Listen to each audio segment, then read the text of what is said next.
Good stuff. Nothing like homemade soda, huh? Wonderful. Tastes really good out here today. Well, halfway through my hacks. Can you believe it? Nope, can't believe it. I made it 6 months. I'm doing pretty good. Wow. One every week for 6 months. I can't believe it. Cheers. Cheers to that. Cheers. Well, welcome to hack number 26, the halfway point. And this week I decided to make some homemade soda pop in celebration of taking a little break and celebrating being halfway through my year of one project a week. And now we're going to show you how to make your own soda pop. It's really not too hard. You just need to find a supplier of brewer's yeast and some extract flavoring of your choice. And the place to find that is usually a place that sells stuff to make your own beer. If you look around in the phone book under brewer supplies, something like that, you'll probably find it. So let's get started with the video.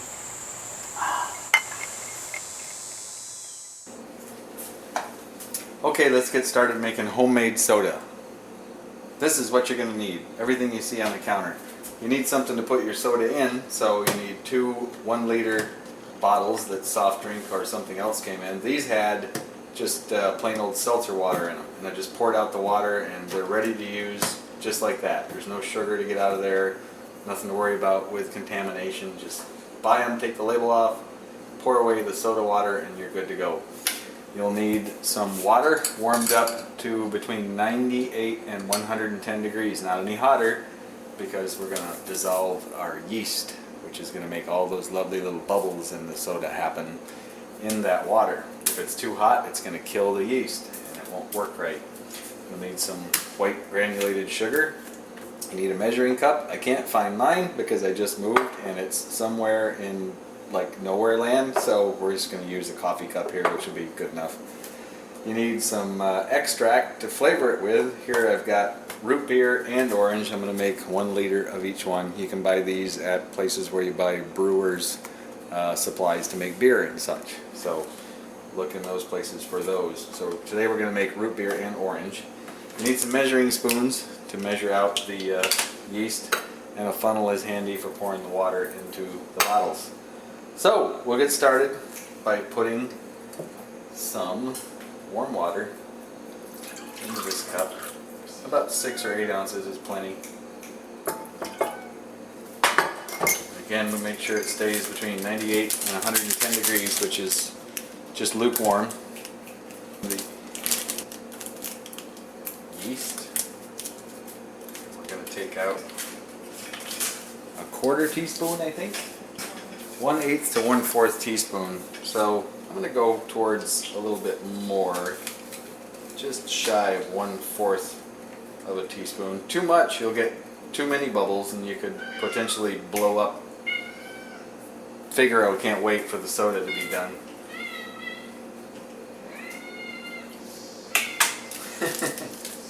So we'll stir that in the warm water.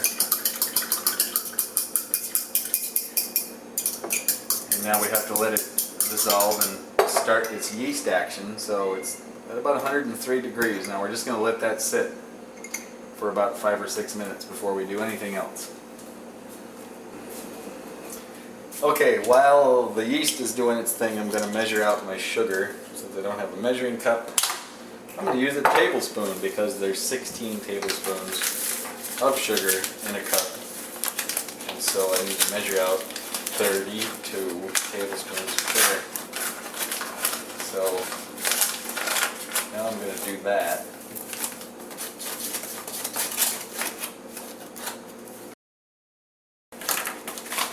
Okay, 2 cups of sugar, 1 cup per liter. This whole recipe makes 1 gallon, and there's 2 quarts per liter, roughly about here. It's actually 2 and a few ounces, but if I fill it up to here, that's going to be about 2 quarts. So we'll have 2 quarts in each one of these, a gallon total on the recipe. Alright, next thing to do is to measure out the extract that's going to go into each one of these. And I think what I'll do is just go ahead and put the extract right in the bottle, and then we'll add the water in later on, and the yeast and all that stuff. Okay, the 1 gallon recipe calls for 1 tablespoon of extract, and since I've got 2 bottles to work with here, 1 teaspoon per bottle is what we're going to use. So we need to shake this stuff up really good first. I'm going to put 1 teaspoon of the root beer in there, 1 teaspoon of the orange in there.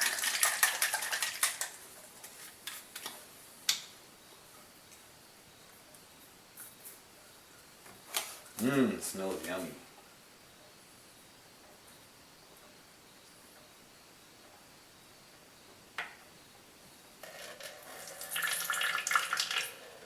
Wow, this stuff's really, really dark. Root beer extract.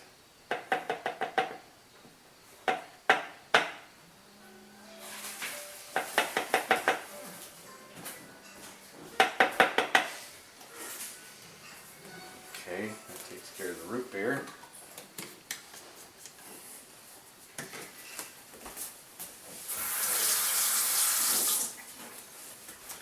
Now let's get our orange extract.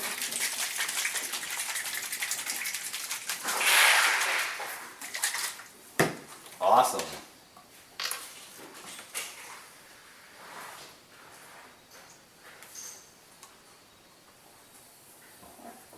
Wow, this stuff is really orange colored.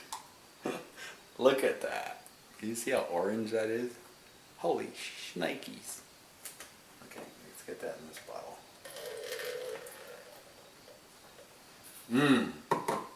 It smells like a highly concentrated orange crush.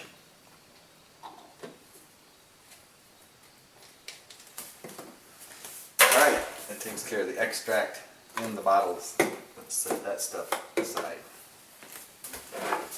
Okay, time to add our yeast mixture. I'm just going to split what I have here, whoops, in half between the 2 bottles. Let's get the sugar out of the way. Pour about half of it in there. The other half in here. All very scientific on the measurement there, by the way, with the coffee cup by eyeball. Alright, now the next thing we need to do is mix up some sugar with some water and get it into the bottles.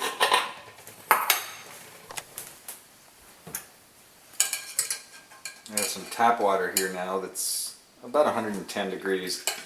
My tap water isn't really hot. And I'm going to mix the sugar into that hot water because it will dissolve a little bit easier. Remember, you don't want to add water to these that's any hotter than 110 degrees or we're going to kill the yeast, and we do not want to kill the yeast. What's going to make the carbonation happen is the yeast devouring the sugar, and the byproduct is carbon dioxide, so we get the carbonation. So it doesn't take much, just warm water. Sugar dissolves in it pretty easily. You can kind of tell when it's all dissolved because you won't hear the crunchy grains on the bottom anymore.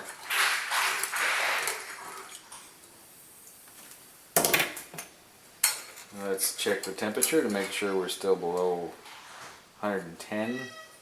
Yep, looks pretty good. It's about 100. Alright, let's pour that mixture of 1 cup of water.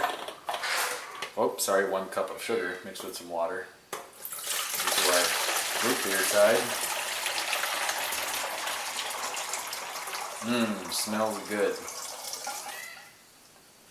Now we'll repeat the whole procedure for the orange.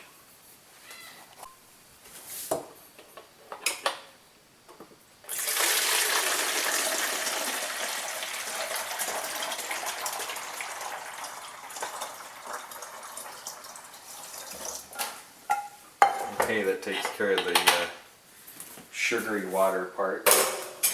Now we're going to fill both of these up to right about here with just regular tap water to top them off.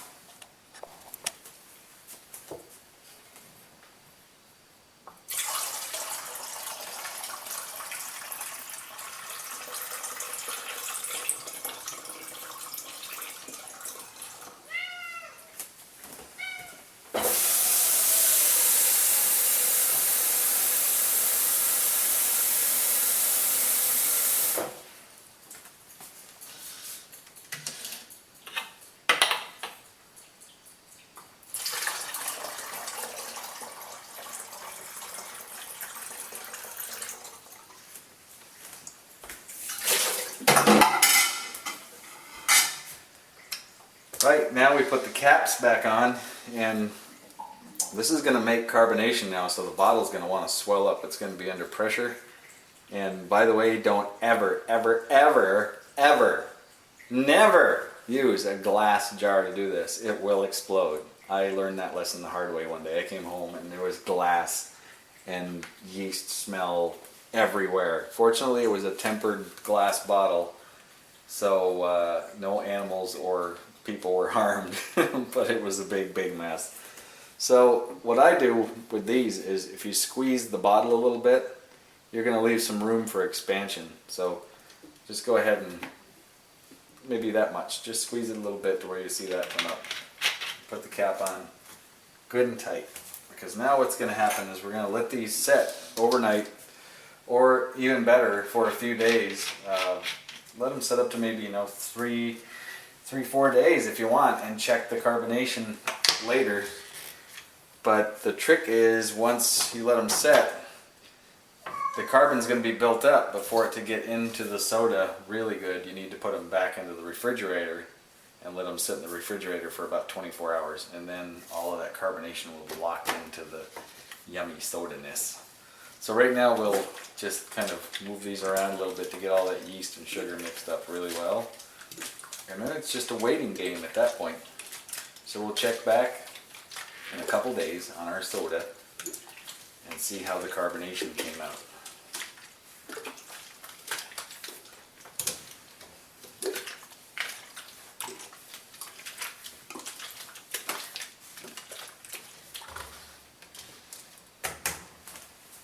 Happy fermenting.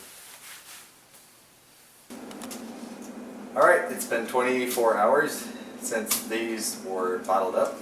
Pretty firm right now. I put them in the refrigerator for a while too so they could cool down, and that helps get the carbon dioxide into the liquid. I'm kind of rushing things a little for this video, but that's okay. If you take your time and let these set at room temperature for about 3 days, you'll get a lot better bubbles than we are probably going to get today. But let's go ahead and crack them open. Got some bubbles there. Don't know how much are going to be in the soda, but we'll find out shortly.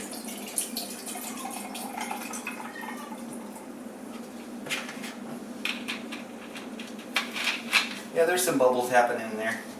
Like I said, if you wait a little longer, let them sit about 3 days room temperature, and then refrigerate them for 24 hours, and then open them up. And we'll pour our root beer.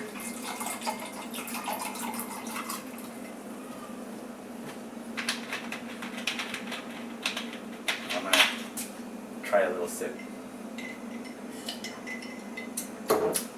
Tasty. Let's take these outside and enjoy them. Want to try my root beer? Sure, want to try my orange? Yeah. Orangey. Add some vanilla ice cream? Yum. Oh wow, that would be good. Did you know root beer used to be made out of sarsaparilla? Really? Yep. And the Europeans exported it from here to there because they thought that it would cure venereal disease. Wonder if that worked. No idea, but orange treats scurvy, so maybe that'll help. Maybe so. Well. Can I have my orange back? I don't want this. You can have that. Well, it sure has been fun. Making homemade soda. So I guess it's back to some more projects now, and well, here's to that. Cheers. Keep on hacking.